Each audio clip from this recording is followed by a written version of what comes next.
math doesn't tell the whole story in politics. You know, the great thing about politics, you know, the reason why we watch it is because what's true today is not necessarily true tomorrow. So let's not get ahead of ourselves.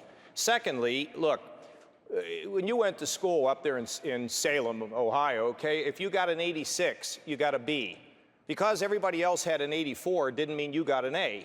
First of all, I think I'm going to have the delegates, okay? I think. Let's see what happens. Let's see what happens. But if somebody doesn't have the delegates, and I guess there's two of us up here that can, and there are two of us that cannot at this moment.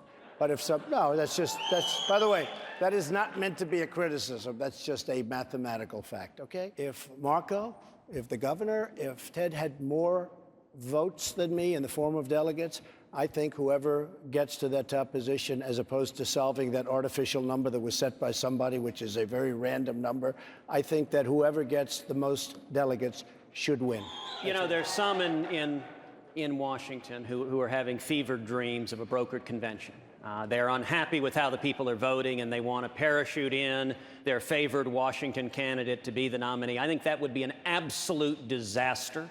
And we need to respect the will of the voters.